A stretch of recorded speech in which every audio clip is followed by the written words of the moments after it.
बिहार विधानसभा चुनाव के पहले चरण में रिकॉर्ड वोटिंग से सभी के चेहरे खिले हुए हैं। सीतामढ़ी में प्रधानमंत्री नरेंद्र मोदी ने कहा कि इस वोटिंग से जंगलराज वालों को 65 वोल्ट का झटका लगा है, जबकि अखिलेश यादव कह रहे हैं कि बीजेपी 11 तारीख को ही बिहार से 9-2-11 हो जाएगी,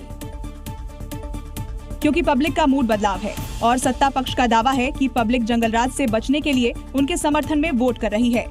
6 नवंबर को पहले चरण में रिकॉर्ड 65.05% मतदान के आंकड़े से हर कोई गदगद है। पहले चरण में जंगलराज वालों को 65 वोल्ट का झटका लगा है। पहले चरण में रिकॉर्ड मतदान से एनडीए ही नहीं, महागठबंधन के नेता भी उत्साहित हैं। 11 तारीख के बाद भारतीय जनता पार्टी 9-2-11 बिहार से होने जा रही है। 6 नवंबर को 18 जिलों में 121 सीटों पर वोट डाले गए थे और रिकॉर्ड 65.05% मतदान हुआ था। अब दूसरे चरण में 11 नवंबर को 20 जिलों की 122 सीटों पर वोट डाले जाएंगे। सबकी कोशिश है कि लड़ाई मजबूती से लड़ी जाए और कहीं किसी से कमजोर नजर नहीं आया जाए। दूसरे चरण के चुनाव के लिए सारी पार्टियों ने अपनी पूरी ताकत झोंक दी है। उनके वार पलटवार से बिहार का सियासी पारा हाई हो गया है और इससे शनिवार का दिन बन गया है बिहार में सुपर शनिवार। जी हां, प्रधानमंत्री नरेंद्र मोदी से लेकर गृह मंत्री अमित शाह और प्रियंका गांधी से लेकर तेजस्वी यादव ने अपने अपने खेमे के प्रचार को धार देने की आज जबरदस्त कोशिश की। पीएम मोदी ने सीतामढ़ी और बेतिया में हुंकार भरी, तो अमित शाह ने पूर्णिया, कटिहार और सुपौल में जनता से आशीर्वाद मांगा। वहीं योगी आदित्यनाथ ने मोतिहारी, पूर्वी चंपारण और गयाजी में जनसभा को संबोधित किया।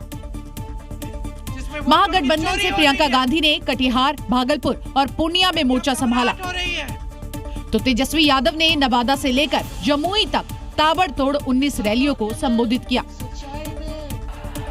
पीएम मोदी ने अपनी रैली में बांग्लादेशी घुसपैठियों का मुद्दा उठाकर एक बड़ा संदेश दिया। एक घुसपैठिए आपके संतानों के हक की चोरी करते हैं और ये उन चोरों को बचाने के लिए मैदान में उतरे हैं। जोर से बोलो। तो वहीं अमित शाह भी इसी मुद्दे पर बरसे। मैं वादा कर जाता हूं, अगले 5 साल में बिहार से एक घुसपैठिए को हम चुन कर निकालने का काम करेंगे।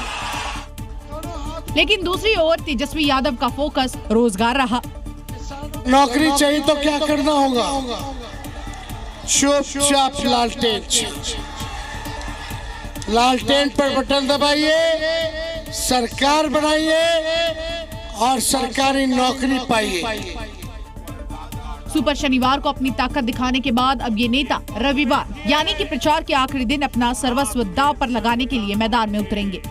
बिहार विधानसभा चुनाव के बीच जमुई पुलिस ने अवैध हथियार की फैक्ट्री का खुलासा किया है। यहां देसी कट्टा, बंदूक और दूसरे हथियार बनाने के सामान बरामद हुए हैं। पुलिस गिरफ्त में दिख रहे ये वही शख्स हैं जो हथियार बनाते थे। लछुआड़ के गौहरनगर गांव में ये हथियार की फैक्ट्री चला रहे थे। पुलिस ने अवैध हथियार फैक्ट्री चलाने वाले पिता पुत्र के साथ एक मिस्त्री को भी गिरफ्तार किया है। इस अवैध हथियार फैक्ट्री में कट्टा, बंदूक और दूसरे हथियार बनाए जाते थे। बिहार, झारखंड के अलावा दूसरे राज्यों में यहाँ के बने हथियारों की सप्लाई होती थी। दूसरे चरण के चुनाव से पहले इस अवैध हथियार की फैक्ट्री का खुलासा कर पुलिस ने बड़ी सफलता हासिल की है। किसको अच्छा कर्म माने और किसको बुरा कर्म माने, धर्म किसके लिए है, अगर ये पकड़ लिया तो धर्म क्या है ये अपने आप साफ हो जाएगा। क्या आप भी सहमत हैं कि कर्म ही धर्म है? ये परंपराएं, ये रस्मो रिवाज, इनका धर्म से दूर दूर तक कोई लेना देना नहीं है। आचार्य जी, ये इतना अंतर्द्वंद क्यों?